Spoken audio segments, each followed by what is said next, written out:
I call Grant Robertson. Thank you, Mr Chair. I actually do want to pick up where my colleague left off, and I want to do that by responding to Mr Scott's intervention that he made earlier, where he told us that we had nothing to worry about in terms of this definition of an exemption for a main home being based on the idea of greatest connection, because he said that's fine because home is where the heart is. So now we're going to base law in this House on some kind of hallmark card greeting basis. That's how we'll do it. So we're trying to provide certainty to the people of New Zealand, and we have to go on Mr Scott's feelings.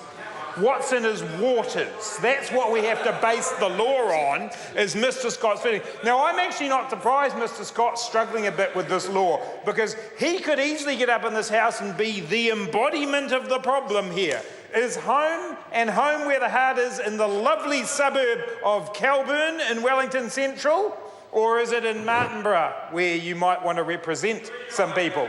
Where's that? Where's the heart there? Is it where you live? And actually, we will, if I get some time, Mr Scott, use you as an example as we work our way through the definition of greatest connection, because I think you are living proof of the problem that we've got here. But Mr Chair, it is completely ridiculous to have a member of the government stand up and tell us it's fine because greatest connection is home is where the heart is. And that cuts to the internal inconsistency of this part of the bill. Because we're on one hand told by the Minister when she took her call that this is fine, it's an objective test, and then Mr Scott gets up and says it's based on a feeling about where home is the heart is. That is exactly the vibe. And that is the problem here, Mr Chair. An untested definition is brought into this House and creates a loophole. This is not an objective test, no matter how much the government might want to tell us that it will be an objective test. And to make that point, Mr Chair, in the commentary on the bill provided by government MPs, when they say, in the same paragraph where they say there will be confusion, they also say, we expect the factors to define greatest connection to include a series of things. Not these are the things that will be defining what the greatest connection is, but we expect. That's as certain as this law gets, Mr Chair, is an expectation of government members about how the term greatest connection will be defined. That is poor lawmaking, Mr Chair. It's rushed lawmaking. It's not going to help New Zealanders understand as much as we need to about who is buying and selling properties in this market. It is emblematic of the confusion that lies in this law. And to make that point even further, Mr Chair, in one part of the government's commentary about this bill, they remove the original reference that was in the bill as to whether any member of a person's family is living with that person. That's now been deleted out of the bill because, according to the government, that is not relevant in terms, and I'm reading here, is irrelevant to the definition of main home whether or not a person's family lives with them. Go 2 paragraphs down, and one of the expected factors for deciding whether somebody has a greatest connection, which will be the thing that defines where their main home is, where their immediate family lives. So they take it out of one section of the bill and then include it in the list of expected factors for deciding whether or not someone has a greatest connection. This is confused lawmaking. It's not clear in an area where we need to be clear. But fundamentally, what no government member has been able to do is say why the main home should be exempted from this process. Now, Louise Upston, when she stood up to speak before, said that's because this is not actually a register. It's about making sure that people pay their tax fairly. Well, actually, that's in another bill. That's in the Bright Line Test bill. This bill is actually about collecting data and collecting information. And the government's reasoning for why it would be so complex for people to provide an IRD number in the purchase of their main home is laughable, Mr. Speaker. And I want to read again from the report. The majority of us accept that not making such an exception for the main home would greatly increase the volume of information, Mr. Chair, Grant Robertson. would greatly increase the volume of information to be managed by Land Information New Zealand and the Inland Revenue Department, and could lead people to worry needlessly that the transaction would be taxable, even though in most cases it's not. Let's unpick that justification for exempting the family home. That it would greatly increase the volume of information to be managed by LINZ and the Inland Revenue Department.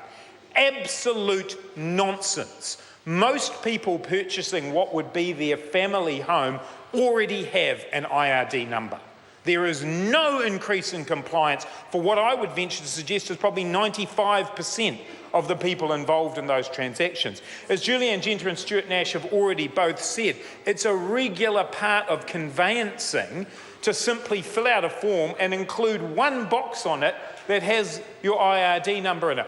I know my IRD number off by heart, Mr. Chair. I'm not going to say it now, lest someone try and steal my identity, but I do know it off by heart. Most people would. No, David Bennett's number's 3 or 4. He's so old, isn't it? No, but that's right. But the IRD number is easily remembered by most people. It's not a difficult thing. In terms of the Inland Revenue Department, it's no compliance increase at all. For LINZ, a very, very minor one.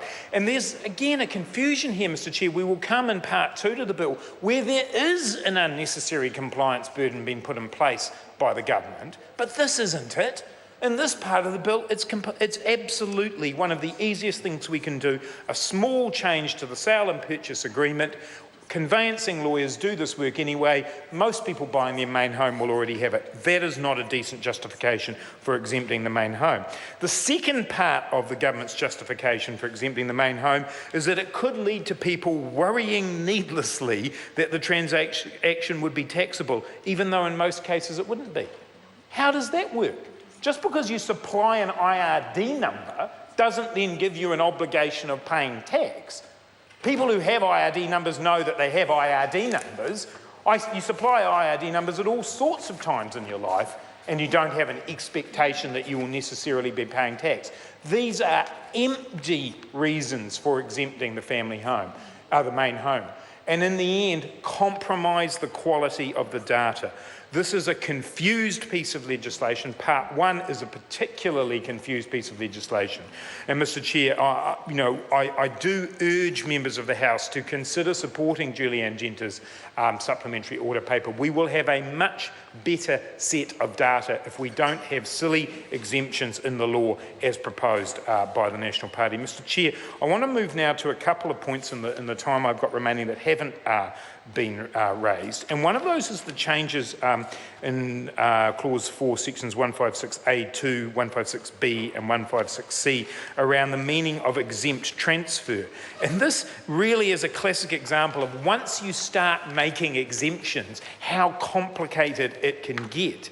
And this was about the idea that you wouldn't be able to exempt things that were not, transactions that were not undertaken by individuals, that were perhaps undertaken by trusts or companies. The original drafting of the law apparently didn't make this clear, and so the committee had to find a process through this to clarify the situations in which a piece of land might have multiple uses. Well, again, here we get ourselves into a confusing situation. So now we end up with an amendment to 156A2 to specify that the main home exemption would be available when most of the land was used for a home by the owner and when it was so used for most of the time the person was there. Well, we're opening a can of worms about what most of land means and most of time. And the obvious example here is perhaps in farms where people will live in multiple different parts of land at different times. They might have a home that they have on the land plus a further away property within the farm.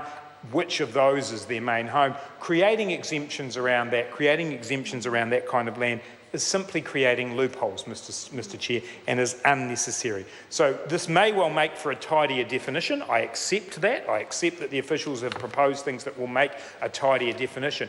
But by creating these loopholes and exemptions, we simply make for complex law. Mr. Chair, very briefly, the last clause that I want to mention is one that we actually support, which is around the question of the changes to the information to be supplied in tax statements. This is Jamie Lee Ross. Move that the question be. The question is that